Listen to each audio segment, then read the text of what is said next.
तो समानता का मतलब आखिर है क्या?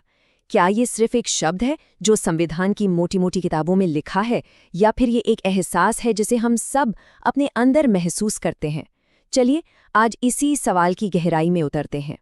अच्छा, इसकी शुरुआत किसी कानून या नियम से नहीं करते, बल्कि एक एहसास से करते हैं। एक ऐसी फीलिंग जिसे दुनिया का हर इंसान समझता है, और वो है सम्मान, डिग्निटी। आखिर कैसा लगता है सम्मानित महसूस करना? देखिए, बात बस इतनी सी है कि हम जो भी हैं, जैसे भी हैं, हमें वैसे ही देखा जाए, हमारी पहचान को इज्जत मिले। बस यही है सम्मान।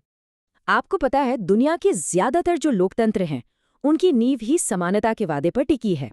और इसे समझने के लिए भारत की संवैधानिक गारंटी से बेहतर उदाहरण शायद ही कोई होगा। देखिए, भारत का संविधान वो सिर्फ एक लीगल डॉक्यूमेंट नहीं है, बिल्कुल नहीं। ये तो एक सामाजिक क्रांति का वादा है। ये उन गहरी खाइयों को भरने की कोशिश है जो सदियों से हमारे समाज का हिस्सा थी। ये साफ साफ कहता है कि कानून की नज़र में हर कोई बराबर है, फिर चाहे उनका धर्म, जाति, लिंग कुछ भी हो। और इस वादे को असली ताकत कहाँ से मिलती है? वो मिलती है अनुच्छेद 15 से।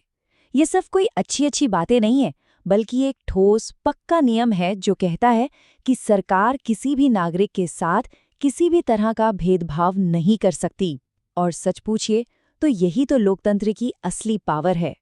लेकिन हम सब जानते हैं, है ना, कि जो वादा कागज पर लिखा होता है वो हमेशा असल जिंदगी की हकीकत नहीं बन पाता। और यहीं पर एक बहुत बड़ा टकराव देखने को मिलता है। एक तरफ है कानून का आदर्श जो कहता है सब बराबर हैं, और दूसरी तरफ है समाज की सच्चाई जहां आज भी असमानता दिखती है। और इन दोनों के बीच ना एक बहुत बड़ी खाई है। तो सवाल ये है कि ऐसा क्यों है? इसकी एक सबसे बड़ी वजह यह है कि सोच, लोगों का नजरिया वो बहुत धीरे धीरे बदलता है। कानून तो आप एक दिन में बना सकते हैं, लेकिन सदियों से चले आ रहे भेदभाव और पूर्वाग्रह को बदलने में वक्त लगता है। असली चुनौती तो यही है। तो ये जो खाई है, ये क्यों है? क्योंकि मामला सिर्फ कानूनों का है ही नहीं। समानता की लड़ाई के बिल्कुल केंद्र में, उसके दिल में एक बहुत ही पर्सनल, एक बहुत ही मानवीय एहसास है, और वो है आत्मसम्मान, हमारी अपनी डिग्निटी।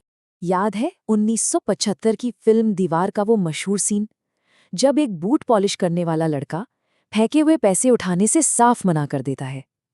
वो सिर्फ पैसों की बात नहीं कर रहा था, वो अपने काम की, अपनी मेहनत की इज्जत मांग रहा था। वो अपना सम्मान मांग रहा था।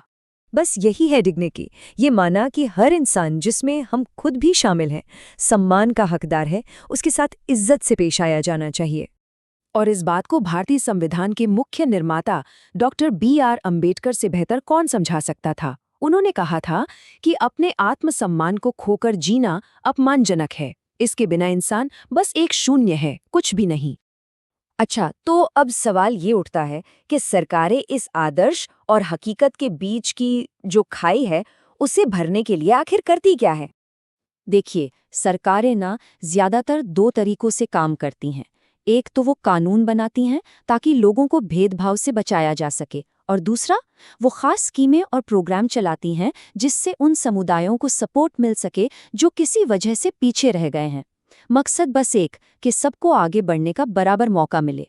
इसका एक बहुत अच्छा उदाहरण है भारत की मिड डे मील स्कीम।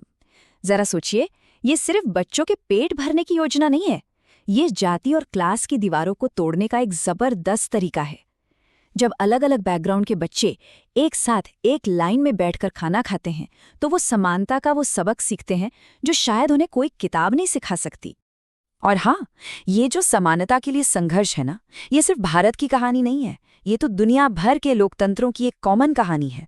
एक ऐसी लड़ाई जो हर जगह, हर पीढ़ी को लड़नी पड़ती है। अब जैसे भारत में जातिगत भेदभाव रहा है, वैसे ही दुनिया के सबसे पुराने लोकतंत्रों में से एक, अमेरिका में भी नस्लीय भेदभाव के खिलाफ एक बहुत लंबा और मुश्किल संघर्ष चला है। और इस पूरे संघर्ष में एक बहुत बड़ा एक ऐतिहासिक मोड़ तब आया जब एक आम सी दिखने वाली महिला रोजा पार्क्स ने अपने शांत लेकिन मजबूत इरादों से इतिहास का रुख मोड़ दिया। तारीख थी 1 दिसंबर 1955। उनका बस एक छोटा सा नहीं कहना एक बहुत बड़े आंदोलन की चिंगारी बन गया। सोचिए, बस की एक सीट न छोड़ने के उस एक फैसले ने घटनाओं की एक ऐसी चेन शुरू कर दी जिसने सिर्फ 10 साल के अंदर अमेरिका का इतिहास हमेशा के लिए बदल कर रख दिया। पर कहानी यहाँ भी वैसी ही है, जैसे भारत में वैसे ही अमेरिका में भी।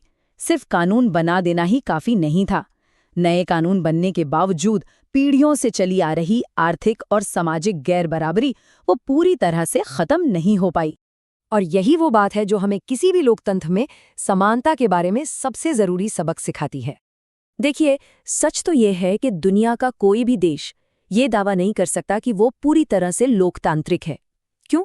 क्योंकि समानता कोई मंजिल नहीं है जहां हम एक दिन पहुंचकर रुक जाएंगे। नहीं, ये तो एक लगातार चलने वाला संघर्ष है, एक सफर है अपनी समझ को और बड़ा करने का और बेहतर बनाने का। तो इस पूरी चर्चा के बाद हम सब के लिए जो एक लोकतांत्रिक समाज में रहते हैं, एक सवाल हमेशा बना रहता है कि ये जो कभी ना खत्म होने वाला सफर है, इस अधूरे सफर में हमारी क्या भूमिका है।